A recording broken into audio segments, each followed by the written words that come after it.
прочитачите некои мои лични искуства кои што сум ги имал работејќи во некои комисии во Министерството за култура. Можам да кажам слободно дека на вистина се работеше многу демократски, дека во тие комисии никогаш не се гледала партиската припадност на оние на кои што треба да им се доделат средства за некој проект. Јас бев како еден куриозитет бев член на комисијата за избор за Венециското биенале и сега куриозитетот е токму во тоа што ние избравме кандидати за учество на Венециското биенале токму луѓе кои што беа активисти во шарената револуција.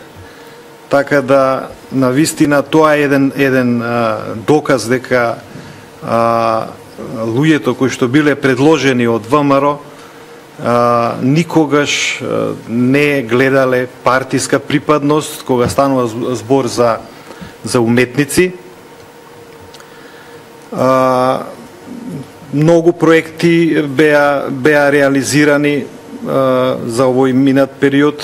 Морам во оваа прилика да го посочам проектот откуп на уметнички дела.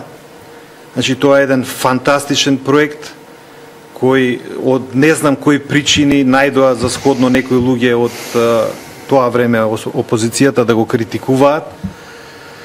Јас имам некои податоци, да речеме, во овие последни неколку години, дури траеше тој проект, дека се откупени над 250 ликовни дела, и тоа на најзначајните македонски автори, некои по едно, некои по повеќе дела, платени се по сосема пристојни цени за наши услови.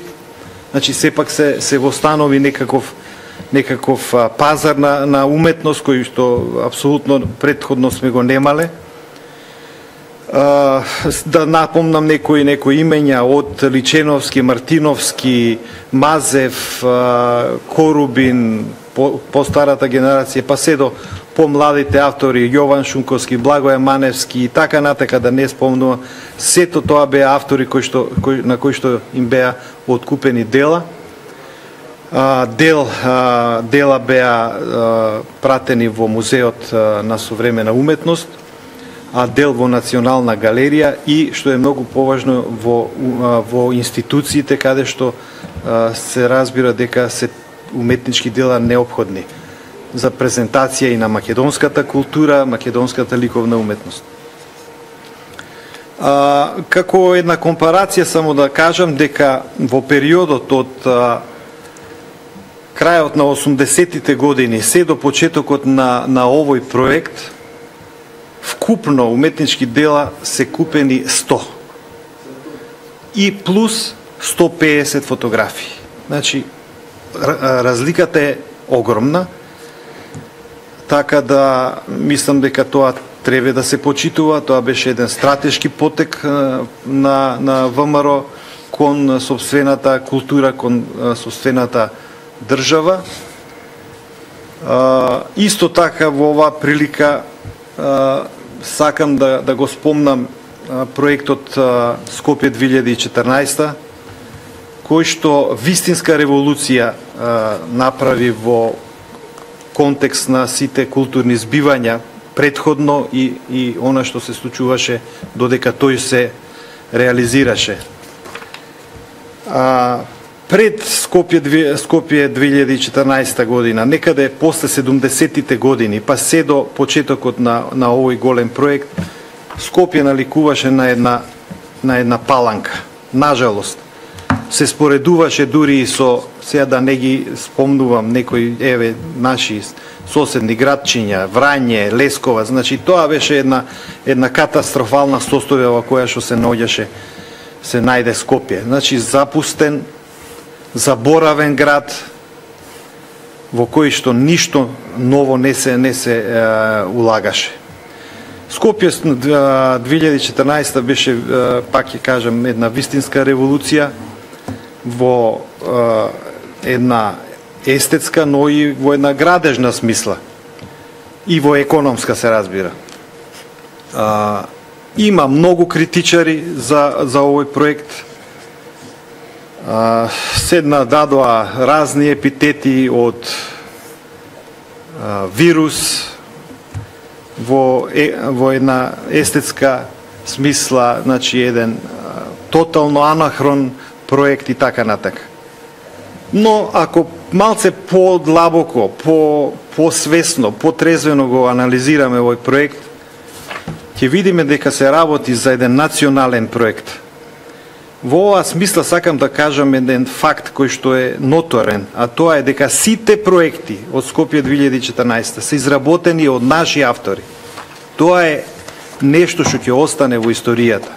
Значи, дали се работи за архитектонски проекти, дали се работи за скулптури, тоа се автори македонци или некои албанци, некој турчин, но автори кои што потекнуваат од овде. За неколку години, за неколку децении, ние ќе бидеме свесни дека луѓето ќе го изучуваат овој проект, односно проект изработен толкму од нашите автори. Исто како што го изучуваат работењето на мијачките мајстори. Зарем споредбата во тоа време кога мијачките мајстори или копаничари или виенската школа да се направила во исто време, тоа би била истата споредба како денешните наши остварувања со некои остварувања во светот. Така да сакам да напомнам дека се работи за исклучително важен проект. И доколку, еве, ќе бидам по-конкретен, некои од критичарите на овој проект смета дека овој е аутсайдерски проект, дека ги заслужува сите епитети на алтернативен проект. Тогаш нека така и го третираат, нека биде алтернативен проект Скопје 2014. Па и во новата програма они имаат заштита и посебен однос кон алтернативата. Така да, еве, тоа нека биде една покана, Скопје 2014 нека се заштити како алтернатива.